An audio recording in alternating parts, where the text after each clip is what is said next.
now that we've talked a bit about old growth forests and I've pointed some things out, I'm just going to walk for a minute so you can kind of vicariously walk along through this old growth forest with me. Oh, and one thing that I forgot to mention, the reason that we have old growth forest here, you may have heard, if you've watched some of the other videos, Cheryl and I talking about the stand history here and about how there was a fire, I think around 1860, 1870, I forget the exact date, and another one around 1930. And this particular grove here escaped both of those fires. It did not burn.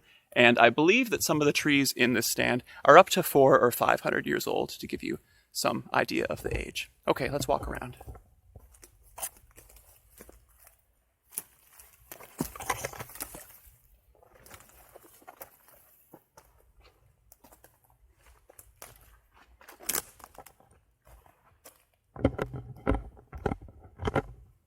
Let's take a look at this tree for scale next to me. This tree is a monster.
Here's another beautiful Douglas fir that's probably, the diameter is probably in the neighborhood of 1 meter again.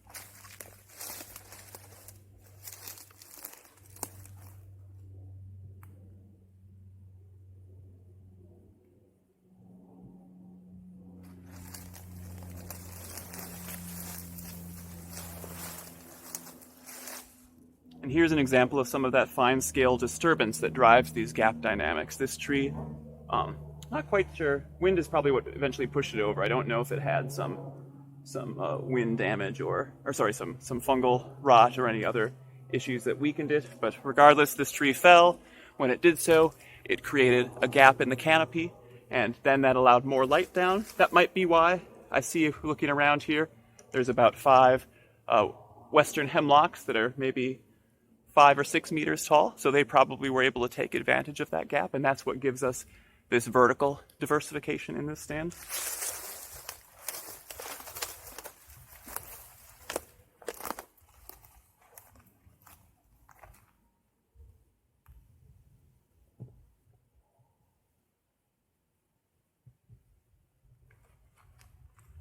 Looking down below where I'm pointing, I can see, I don't know if it was related to this one going down.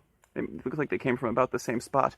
There's another large fallen log off a tree that tipped over. So this is part of that coarse woody debris that we expect to see in old growth forests, because when trees fall, and especially some of these trees tend to have wood that's very long-lived after it falls. It can hang out in the forest for a very long time before it decays, especially trees like western red cedar.